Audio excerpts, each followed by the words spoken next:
አድዋ ተራሮች ማለት የተገኘው በጣም ምሁር የሆነው ሊቀል ሊቆሃን መለስ ዜናዊ አጠር ብሎ ቀላ ያለው ነው ይዤላችሁ የመጣሁት። ጥብስ የሆነ ነገር ነው ምነግራችሁ። መለስ ዜናዊ ለገሰ ዜናዊ ነው ስሙ ታውቃላችሁ አይደል? አስቀይሮ አባቱ የሱቅ ነጋዴ አድዋ ላይ ሱቅ ነጋዴ ሆኖ ከአባቱና ኤርትራ አካባቢ ካሁን የተወለደችው እናቱ የተወለደ ሲሆን የሚገርም ልጅ ነው መለስ። እግዚአብሔርን ነው የምላችሁ። ገና በልጅነቱ የሚያነበው የፖለቲካና ፊሎሶፊ መጽሐፎች ያስደነግጣሉ፣ በቃ ያስደነግጣሉ። እና በእድሜውም ደግሞ ከልጅነቱ ኳይት ነው፣ ረጋ ያለ ልጅ ነው። አረ ተጫወት እለዋለሁ። አረ እኔ መሪቶን አለ ተው ማውራት ያስፈልጋል አልክንሽ ብሎ ከዛ በኋላ እንደውም ምንም አይልም። እና አዲስ አበባ ዩኒቨርሲቲ መጣ። አዲስ አበባ ዩኒቨርሲቲ ከመጣ በኋላ ሰቃይ ተማሪ ነሽ፣ ጂኒየስ ልጅ፣ እሱን አትጠራጠሩም አይደለ? በአለም ደረጃ ባይዜ ማለት ነው እንደ መለስ ዜናዊ ዲቤት የሚያደርግ መሪ የለም በኢትዮጵያ ታሪክ ውስጥ ታውቃላችሁ አይደለ? ሲኤንኤን ቢቢሲ የፈለከውን ጋዜጠኛ የፈለከውን ባለስልጣን የፈለከውን የዓለም መሪ መለስ ጋር አስቀምጠው እዚህ ጋር ነው መለስ፣ እዚህ ጋር ነው እሱ፣ እዚህ ጋር ነው ያለው። በቃ ይሄ ፋክት ነው።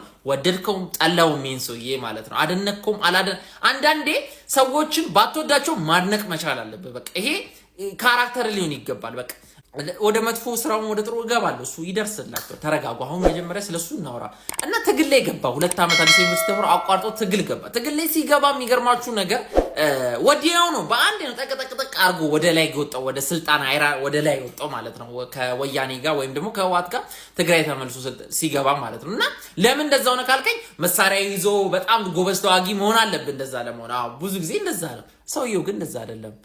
ከባድ መሳሪያ ያለው ሌሎች የሌላቸው ጭንቅላት ኩላሊት የሚባል ነገር አለ።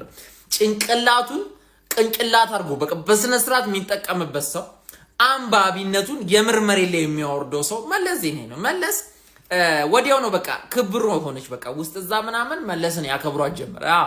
ስትራቴጂ ይነድፍላቸዋል። ይሄን ቦታ አጥቁ፣ ይሄን አርጉ፣ ያን አታርጉ ይላቸዋል። ልክ እሷን ነገር እሱ ያላትን ነገር ዘንፈት ሲሉ ችግር ይፈጠራል። በቃ የሆነ ተቆልተው ይመጣሉ። እኔ ያላልኳችሁም ይላቸዋል። ይሄ ሰውዬ እውነትም ዝም ብሎ መጽሐፍ መግለጽ ብቻ አይደለም ምናምን ብለው እንትን ይላሉ። እና መለስ አዲስ አበባ ደርግን አሸንፎ ሲገቡም አዲስ አበባን የመቆጣጠሩን ስትራቴጂ የሚያወጣው መለስ ነው፣ እንዴት እንደሚይዙ ምናምን የሚለውን። እና ስልጣን ለመያዝም ትንሽ ሰዎች ተጋፍተውት ነበረ። ከዛ በኋላ ግን ማንም አልሰማቸው። ይሄ ነው አላቸው። ይሄ ነው ስልጣን ብሎ ነው ስልጣኑን የያዘው ማለት ነው። ኤርትራ ጋርም ወደ ጦርነት ተጀመረ። እሱ ስልጣኑን ከያዘ በኋላ እንግዲህ ከኤርትራንም እንዴት አድርጎ ታውቃላችሁ አይደለ? የሻዕቢያን ጦር ለብለብ እንዳረገው ምንም አትጠራጠሩም አይደለ? ከዛ በኋላ ለምን ወደቡን ጥሎ ወጣ? ከዛ ከስልጣን ያደረጋቸውን ስህተቶች ስልጣን ላይ ባለበት ሰዓት ላይ ያደረገው ለኢትዮጵያ ያደረገውን ኢኮኖሚውን ዲፕሎማሲውን እናወራበታለን በፓርቲቱ። አንድ ሰዎች ግን ድፍረታችሁ፣ ኧረ ተው ባካችሁ ባካችሁ። እንዴት ነው የተጻፈልህ ወንድሜ? እንዴት እጅ ሰራልህ? እንደው እኔ መንግስት ያሁኑ መንግስት መለምነው ነገር እንደዚህ አይነት ሰዎች ስልካቸው ይነጠቅ በፓርላማ ይወሰንና ነው ብለው። በቃ አንተ መለስ ዜናዊን ደደብ ጮማ ብለህ ስትጽፍ እጅ ከሰራልህ አንተ ምንም ታረጋለህ። ደፋር ነህ፣ ደፋር በቃ አንተ ምንም ታረጋለህ። መለስ ማለት የኦክስፎርድ ዩኒቨርሲቲ ፕሮፌሰሮችና የአዲስ አበባ ዩኒቨርሲቲ ፕሮፌሰሮችን ጠይቃቸው። ከፋፋይ ያልከው ላይ እሱ ላይ ምንስማማበት ነገር ይኖር፣ ግን ሌላው ነገር ላይ ከጎኑ ሁለቱ እኔ መለስ ፍቅር የለብኝም። መለስ ግን አንዳንዴ ሰውን አለመውደድ አንድ ነገር ነው፣ አለማድነቅ አንድ ነገር ነው። መለስን እንዴት ነው አለማድነቅ የምትችለው? ራሱ ተው አታድንቀው። እንዴት ለመሳደብ ሞራሉ ከየት ነው ሞራሉን ያመጣው? እስቲ ንገረን፣ እንግዛው፣ እኛም እንግዛው። ብዙ ነገር ያስፈልገናል። ሞራል አተን የተው ነገር ብዙ ነገር አለ። ይሄ አሁን አንተ ያረከው ነው። ይመቻቹ። ፓርት 2 የመለስ ዜናዊ ስልጣን ላይ ወጥቶ የኤርትራን ጦር አድርጎ እንዴት የኢትዮጵያን ኢኮኖሚ ከአፈር መላስ እንዳነሳ። ለማንኛውም የመለስን ጮማና ደደብ ብላችሁ ሌላ የምታስቡ ሰዎች ካላችሁ ሂዱና ከውጭ ሀገር መሪዎች ጋር ከጋዜጠኞች ጋርና ከኢትዮጵያ ውስጥ ካሉ ተቃዋሚ ሰዎች ጋር ያደረጋቸውን ክርክሮች እና ደደብ የሚለውን ለመጻፍ ስታስቡ ጸጸት ውስጣችሁ ይጎር። ስልጣን ከያዘ በኋላ የተፈጠሩትን ነገሮች እስቲ እንመልከት አንድ በአንድ ማለት ነው። ና ውረድ። የት ነው ተገልብጠ የምታወራ?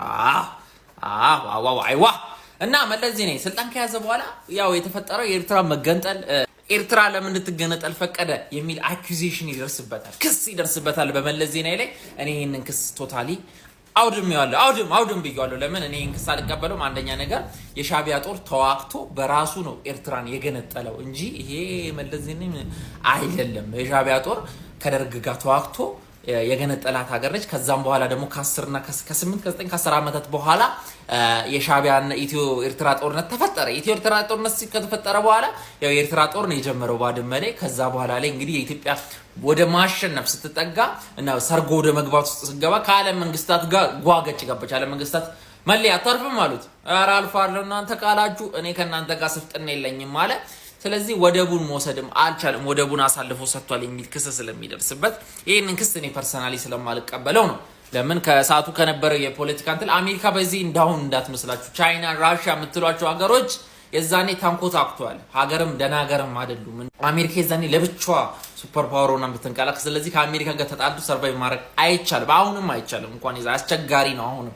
እና ይህንን ነገር የተረዳው መለስ ዜናዊ አንባቢው መለስ ዜናዊ ይህንን ነገር ተረድቶ ከዓለም መንግስታት ጋር ከዓለም ጋር ከአውሮፓ ጋር ከመጣላ ይብራብኝ ነገር ብሎ ትቶ ይሄው ብሉት እሺ ብሎ ጥሎላቸው ወጣ። ይሄ ስማርት ሙቭ ነው። ለምንኛ ወደ ቢዘን ኤርትራ አሁን እንደሆነችው በኢኮኖሚ እንደወደቀችው በማዕቀብ እንደወደቀችው ነበር ኢትዮጵያ የምትሆነው ብዬ ነው እኔ እንደዛ ነው የምረዳው። ስህተት ልሆን እችላለሁ፣ ግን የኤርትራ ጣፋንታ ለኢትዮጵያ ነበር የሚሆነው መለስ የዛኔ ጓገጭ ቢል። ስለዚህ ያው ከአንባቢው መለስ የሚጠበቅ ውሳኔ ነው የወሰነው እና ሌላኛው ደግሞ ያው የመከፋፈል ነገር ተፈጥሯል በመለስ ዜናዊ ጊዜ ይላል። እኔ ብሔርም ሆነ የሃይማኖት ልዩነት ኢትዮጵያ ውስጥ በመለስ ጊዜ አይደለም የመጣው። ሰዎች ለማታውቁ ሰዎች እባካችሁ የብሔርና የሃይማኖት ጥል ዓለም ላይ የነበረ ያለ ኢትዮጵያ ውስጥም ደግሞ ለሺህ ዘመናት የኖረ ነገር ነው።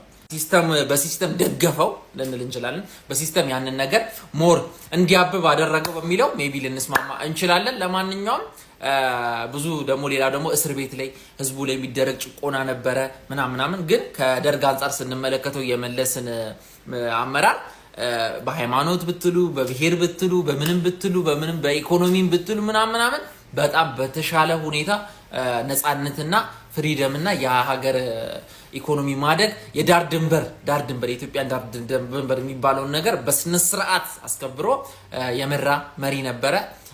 የአሁኑንም መሪ ሆነ የድሮቹንም ሆነ የአሁኑ ሁሉንም ስንመለከት እንደ ሰው እያየናቸው እንደ አምላክ ባናያቸው ሁሌም ሀሳቤና ምክሬ ነው። ስህተት ይሰራሉ፣ ጥሩ ይሰራሉ።